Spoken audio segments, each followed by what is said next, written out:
System Fact Series. And as you can see on your screen, today we are doing Saturn. Yes, Saturn. The one with the rings. So, let us begin. Best known for its fabulous ring system, Saturn is the sixth planet from the Sun and the second largest in our solar system. Like Jupiter, Saturn is a gas giant and is composed of similar gases including hydrogen, helium, and methane. Okay, alright, cool. You know, this is the second gas giant video that we're doing, and I've yet to make a fart joke. Let's continue not making fart jokes, because out in space, everything's silent, so you wouldn't be able to hear it anyway.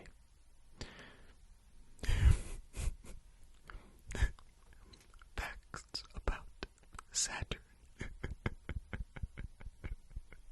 I'm sorry. I tried to keep it together. I couldn't keep it together. And that's not even something I planned. I didn't even plan that joke. I just did it off the cuff. Okay, alright. Facts about Saturn. Saturn is the most distant planet that can be seen with the naked eye. It is the fifth brightest object in the solar system and is also easily studied through binoculars or a small telescope. I didn't know that. Oh, well, I know you can see it, but I didn't know that. That's it. After Saturn, you can't, unless you have a really super awesome, good telescope, I presume. Okay, next up. Saturn is known to the ancients, including the Babylonians and Far Eastern observers. It is named for the Roman god Saturnus and was known to the Greeks as Cronus. You know, it makes sense that ancient civilizations would be able to see Saturn because they had way less light pollution than we have now. So, most of the civilizations back then had to observe planets with their eyeballs until they started putting glass in front of them, you know? So, putting glass in front of their eyeballs, meaning making magnification devices and things of that nature. Okay. Alright, next. Saturn is the flattest planet. Its polar diameter is 90% of its equatorial diameter. This is due to its low density and fast rotation. Saturn turns on its axis once every 10 hours and 34 minutes, giving it the second shortest day of any of the solar system's planets. Oh, that's a pretty short day. Okay, alright, cool, Saturn. Alright, sure. Next. Saturn orbits the Sun once every 29.4 Earth years. Oh wow. That's a long time. So every 30 years, Saturn goes around the Sun based on Earth years. Its slow movement against the backdrop of stars earned it the nickname of Lubadzugush. From the ancient Assyrians, the name means oldest of the old. Lubadzugush.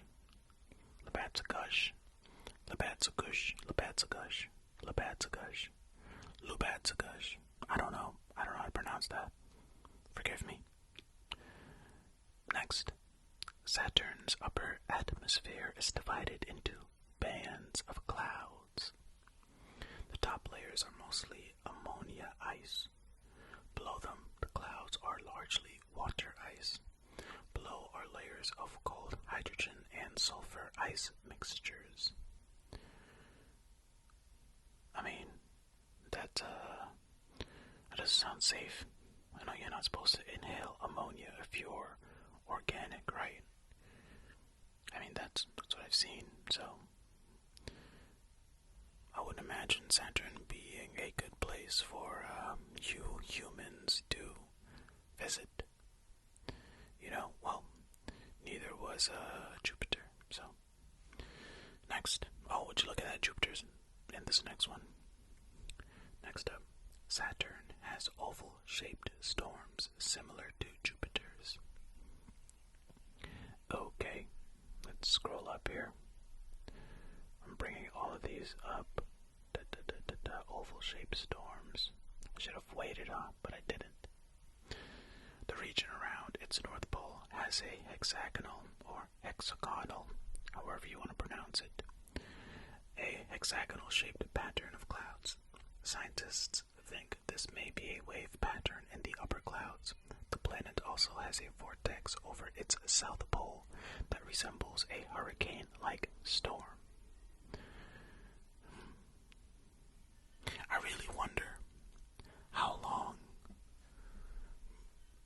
a human would last, or not any organic matter, because some organic matter is more resilient than others, but how long would, if they had the oxygen needed to breathe and there was a way for them to eat, or if they didn't need whatever they needed in order to survive, right?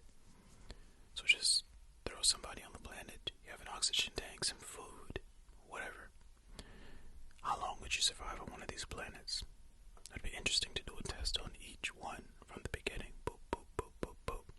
On Earth, well, you would live till your normal. You'd live a normal lifespan, given that you didn't experience any disease or accidents or anything like that. But on the rest of the planets, very interesting. Next up, Saturn is made mostly of hydrogen.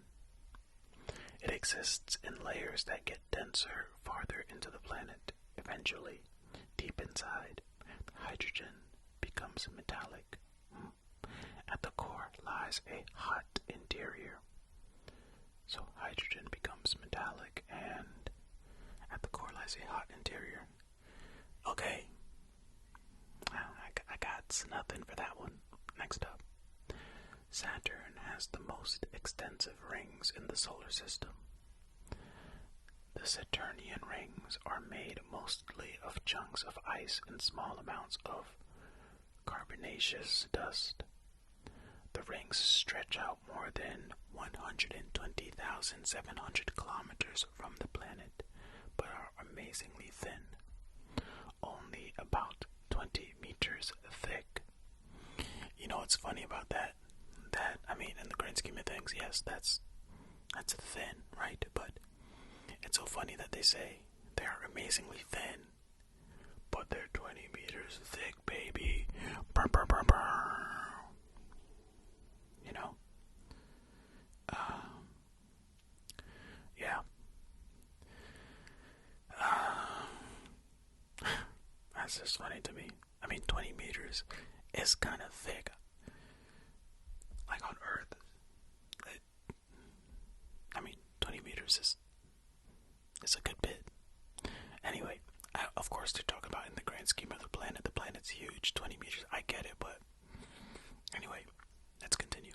Next, Saturn has 150 moons and smaller moonlets.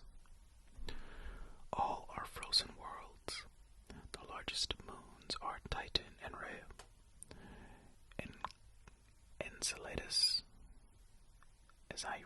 Enceladus appears to have an ocean below its frozen surface. Oh my, I butchered that. Because I was trying to pronounce Enceladus. Enceladus appears to have an ocean below its frozen surface. Okay, so one of Saturn's moons appears to have an ocean. Okay, so can we live on Saturn's moon? Is that what you're telling us? Are you saying that you can bring me and a bunch of organic matter onto Saturn's moons so that they can produce everything they need to keep up with my maintenance and feed themselves food? Probably not, because if it just has ice and water, I don't know, too far from the sun, I don't know. I'm sure there's been a science fiction book written about living on the moons of Saturn. Okay. Next up, Titan is a moon with complex and dense nitrogen-rich atmosphere. Oh, Titan is a moon. Yeah, of course, that makes much more sense. Titan is a moon with a complex and dense nitrogen-rich. Oh my goodness, I did. Titan is a moon with complex and dense nitrogen-rich atmosphere. Oh wait, maybe I didn't read it correctly the first time. I don't know. It is composed mostly of water, ice, and rock. Its frozen surface has lakes of liquid methane and landscapes covered with frozen nitrogen. Planetary scientists consider Titan to be a possible harbor for life, but not Earth-like life. Okay. Alright, so, sorry Earthlings, you're not going to be living on Titan anytime soon. Next, 4 spacecraft have visited Saturn. Pioneer 11, Voyager 1 and 2, and the Cassini-Huygens mission have all studied the planet. Cassini orbited Saturn from July 2004 until September 2017, sending back a wealth of data about the planet, its moons, and rings. Oh wow. Also don't know if I pronounced this correctly. My apologies. But yeah, are they going to send another spacecraft up there? Have they already done that? Well, this was updated in 2020, so it might have said that. Maybe there's plans. Does anybody know? Are there plans to revisit Saturn? Maybe. Next up, Saturn has more moons than any other planet. 20 new moons were discovered in 2019, bringing the total to 82. 3 more than Jupiter. Well, I guess in terms of moons, it is a competition, huh? Would you look at that? Now, some diagrams. Comparison to Earth. Let's see the ones that matter. Moons.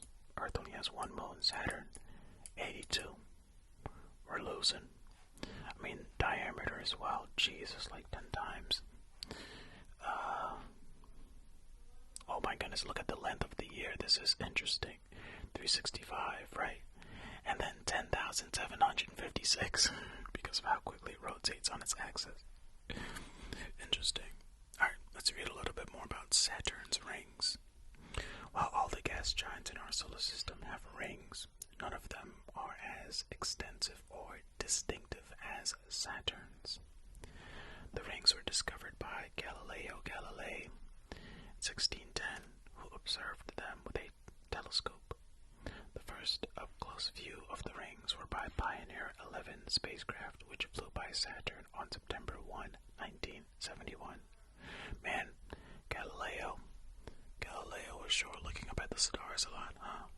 Makes sense that Galileo was known for it, since that's what he did. Saturn's rings are made up of our billions. What?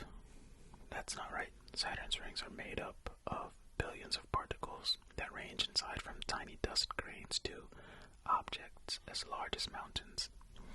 These are made up of chunks of ice and rock believed to have come from asteroids, comets, or even moons that broke apart before they reached the planet. Okay. Yep. We read about that earlier, but let's continue. Saturn's rings are divided into 7 groups, named alphabetically in the order of their discovery outwards from Saturn. D, C, B, A, F, is kept in place by two of Saturn's moons, Prometheus and Pandora. These are referred to as shepherd moons. Other satellites are responsible for creating divisions in the rings as well as shepherding them. Huh? Man, with these videos, I'm learning way more than I ever learned about any of these things. Alright, last up, Saturn's atmosphere.